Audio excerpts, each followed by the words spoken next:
प्रिय विद्यार्थियों, this is Anil. आप सभी का एक बार फिर मेरे YouTube चैनल पर स्वागत है। आज हम राजस्थान बोर्ड के हिंदी मीडियम के 12वीं क्लास के स्टूडेंट्स के लिए रसायन विज्ञान के पहले अध्याय ठोस अवस्था का भाग 4 प्रारंभ करने जा रहे हैं। इससे पिछले भाग में हमने ठोसों के प्रकार के बारे में पढ़ा था, जिसमें हमने ये जाना था कि क्रिस्टलीय ठोस और अक्रिस्टलीय ठोस क्या होता है। उन दोनों को हमने समझा था कि उनमें अवयवी कणों की व्यवस्था किस प्रकार की है और उनकी ज्यामितीय संरचना किस प्रकार की होती है। परिभाषा के आधार पर हमने ये बताया था कि क्रिस्टलीय ठोस वे ठोस हैं जिनमें अवयवी कणों की एक नियमित व्यवस्था होती है तथा एक निश्चित ज्यामितीय संरचना का उनमें निर्माण होता है। उन्हें हम क्रिस्टलीय ठोस कहते हैं। अक्रिस्टलीय ठोसों में अवयवी कणों की कोई नियमित व्यवस्था नहीं होती है, एक निश्चित ज्यामितीय संरचना का उनके द्वारा निर्माण नहीं होता है, तो वो अक्रिस्टलीय ठोस कहलाते हैं।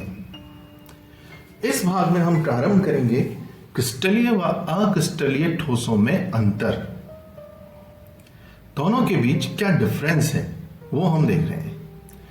तो सबसे पहले हम बात करते हैं उनकी परिभाषा के आधार पर, जिसमें 2 पॉइंट थे। पहला अवयवी कणों की व्यवस्था और दूसरा ज्यामितीय संरचना। वो 2 पॉइंटों के आधार पर अंतर आप स्वयं देख सकते हैं। पिछले भाग में भी हमने आपको समझाया था कि क्रिस्टलीय ठोसों में अवयवी कणों की व्यवस्था नियमित होती है। उसमें हमने आपको बताया था कि अवयवी कण को बिंदु स्वरूप मानते हुए अगर हम बात करें तो क्रिस्टलीय ठोसों में अवयवी कणों की व्यवस्था कुछ इस प्रकार की है, जिसमें अवयवी कण एक व्यवस्थित तरीके से होते हैं। जैसे हमने यहां पर इन बिंदुओं को बनाया है एक दूसरे के पीछे पंक्तिबद्ध रूप से, तो ये अवयवी कणों की एक नियमित व्यवस्था है। तो ये तो क्रिस्टलीय ठोस कहलाएगा। और अक्रिस्टलीय ठोस भूमध्य रेखीय वनों की तरह बताए थे, जहां पर पेड़ कहीं पे भी उग जाता है, तो यहां पर भी अवयवी कण कहीं पर भी उपस्थित हो सकते हैं, कहीं भी उपस्थित हो सकते हैं। तो ये अवयवी कणों की एक अनियमित व्यवस्था है। तो क्रिस्टलीय ठोस अवयवी कणों की व्यवस्था कैसी है? नियमित। अक्रिस्टलीय ठोस अवयवी कणों की व्यवस्था कैसी है? अनियमित। अब हम बात करते हैं कि इन अवयवी कणों को अगर मिला रहे हैं तो यहां देखो क्रिस्टलीय ठोसों में एक निश्चित ज्यामितीय संरचना का निर्माण हो रहा है। वर्ग बन रहा है।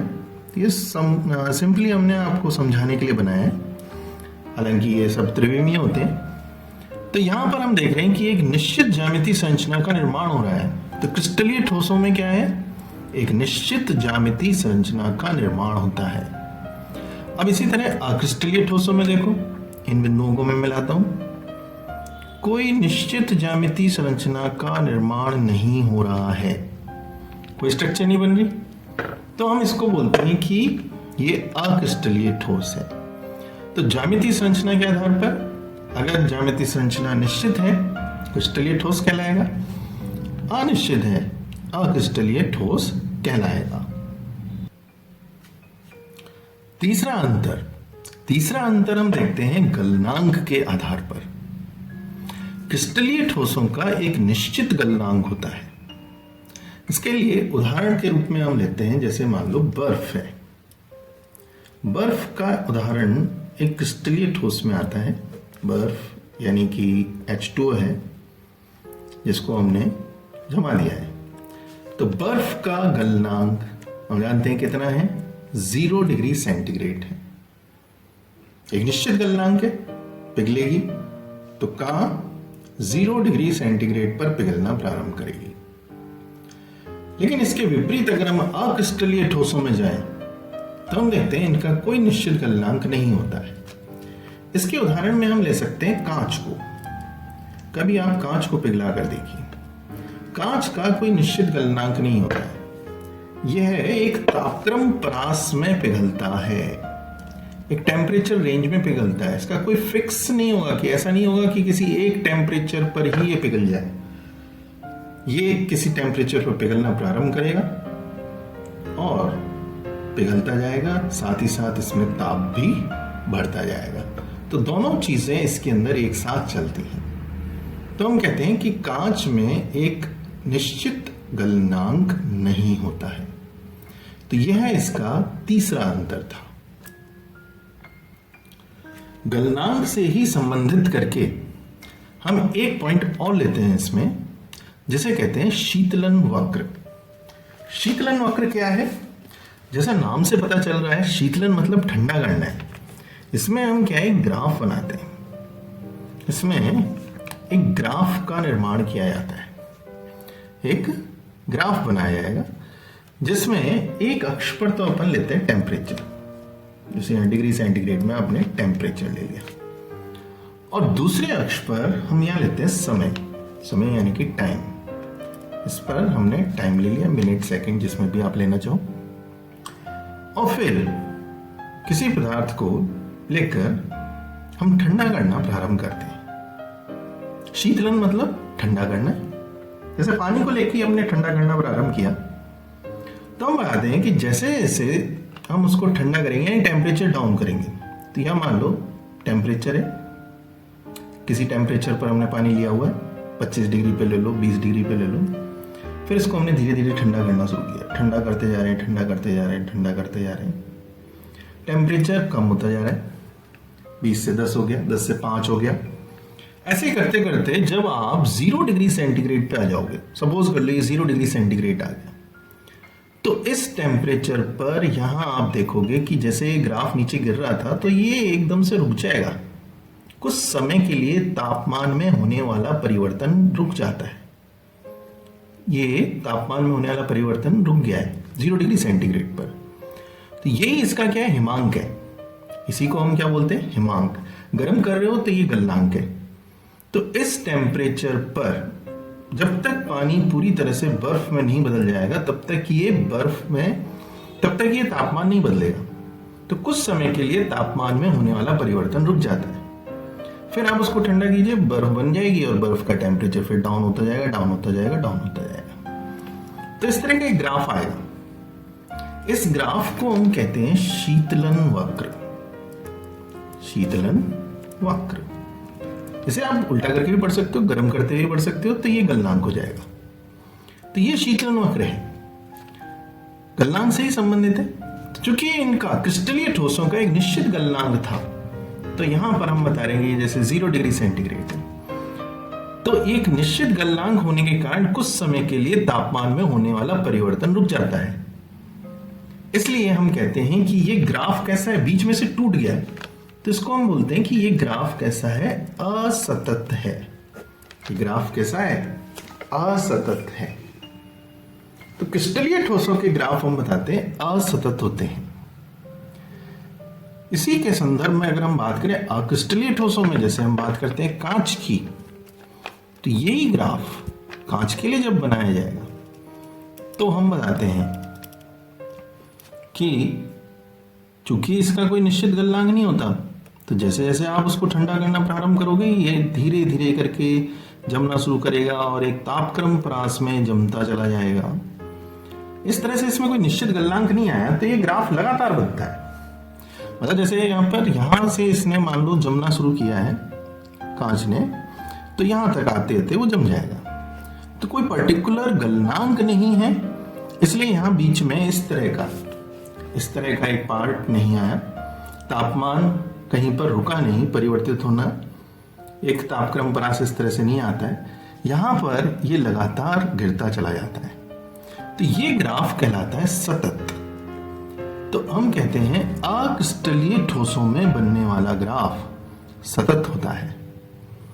तो जैसे कांच है तो इसमें ये ग्राफ इस तरह से प्राप्त होगा, बर्फ है तो इसमें ये ग्राफ इस तरह से प्राप्त होगा। तो इस तरह से इसका चौथा अंतर है शीतलन वक्र का, सतत है या असतत है, उसके आधार पर हम इसमें विभेद कर सकते हैं। अगला अंतर आप देखिए, अगला अंतर इनके एक विशेष गुण का है।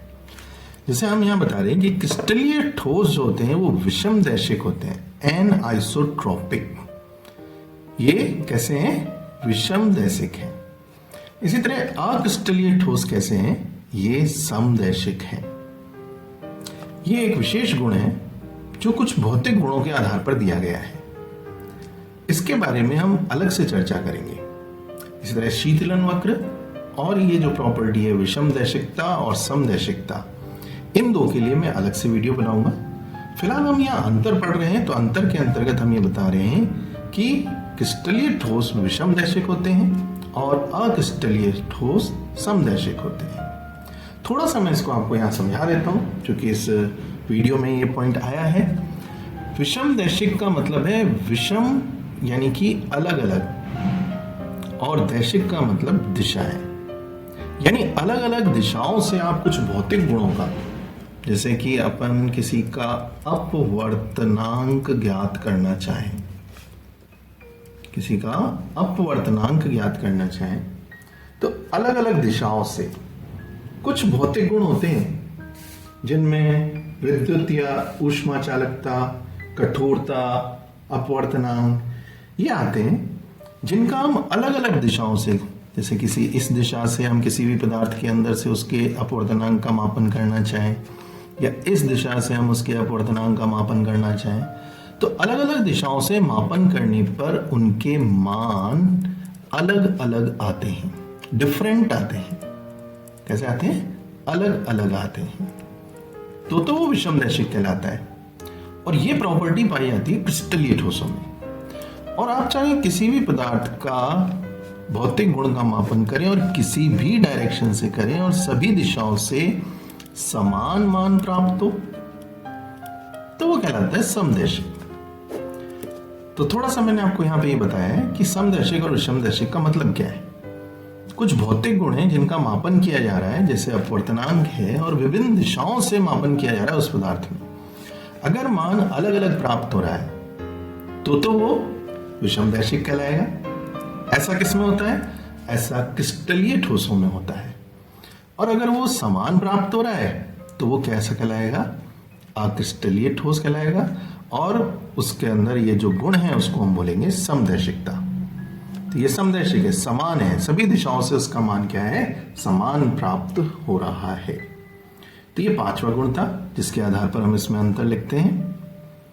छठे गुण पर अगर हम बात करें तो छठा गुण है इनके नाम का, जिसमें हम बताते हैं कि क्रिस्टलीय ठोसों को वास्तविक ठोस भी कहा जाता है। ये क्या है? वास्तव में ठोस जो होते हैं वो सब यही होते हैं जिनमें एक नियमित व्यवस्था हो अवयवी कणों की और उनको मिलाने पर एक निश्चित ज्यामितीय संरचना का निर्माण हो। और इसके अलावा ये पॉइंट्स भी हम बात कर रहे हैं, जो पॉइंट्स हम बोल रहे हैं क्रिस्टलीय ठोसों के अंदर, वो सारी प्रॉपर्टीज उनमें होती हैं। इसी तरह अक्रिस्टलीय ठोसों के लिए हम जो नाम देते हैं वो कहलाता है अतिशीतित द्रव या आभासी ठोस, सुपर कूल लिक्विड्स, अतिशीतित द्रव। ये नाम इसलिए दिया गया है क्योंकि इनकी प्रॉपर्टी द्रवों से मिलती है। जैसा कोई भी द्रव होता है उसमें अवयवी कणों की व्यवस्था नहीं है, अवयवी कण क्या है? गति करते रहते हैं, एक निश्चित स्थान नहीं होता, तो एक तरह से अनियमित हो गए। अवयवी कणों की व्यवस्था कैसी होगी? अनियमित होगी। तो ठीक उसी तरह से चूंकि क्रिस्टलीय ठोसों में भी अवयवी कणों की कैसी व्यवस्था है? अनियमित व्यवस्था है। तो इसलिए हमने इनको क्या कहा? अतिशीतित द्रव का। मतलब ये मान लिया है कि एक द्रव है जिसको ठंडा कर दिया, बहुत ज्यादा ठंडा करने पर वो ठोस में बदल गया, तो जो अवयवी कण जहां था वो वहीं रह गया। तो ये क्या कहलाएगा? अतिशीतित द्रव, यानी सुपर कूल लिक्विड्स कहलाते हैं। अब इसके बाद हम बात करते हैं कि कुछ उदाहरणों की। तो सामान्य कुछ उदाहरण जो हैं वो इस प्रकार से हैं, जैसे आप यहां देख सकते हो, sodium chloride NaCl, copper sulphate CuSO4, iodine I2, हीरा, डायमंड, धातुएं जैसे कॉपर, आयरन, सिल्वर इत्यादि, ये सब इसके उदाहरणों में आते हैं। अक्रिस्टलीय ठोसों के उदाहरणों में कांच, प्लास्टिक, प्राकृतिक या संश्लेषित रबड़, संश्लेषित बहुलक इत्यादि अक्रिस्टलीय ठोसों के उदाहरणों में आते हैं। तो ये कुल 7 हमने यहाँ पर पॉइंट दिए हुए हैं जो कि क्रिस्टलीय और अक्रिस्टलीय ठोसों में विभेद करने के लिए हैं। तो पिछले भाग में हमने ये जाना था कि ठोस कितने प्रकार के होते हैं। इस भाग में उन प्रकारों यानी कि क्रिस्टलीय और अक्रिस्टलीय ठोसों में अंतर हमने दिया है। आशा करता हूं आपको यह समझ में आया होगा। इस सारणी को आप अपनी कॉपी में बना लीजिएगा। क्रिस्टलीय और अक्रिस्टलीय ठोसों की परिभाषा देने के बाद इसमें शीतलन वक्र और जो गुण है समदैशिकता और विषमदैशिकता का, इसके लिए हम एक अलग से वीडियो में चर्चा करेंगे। धन्यवाद।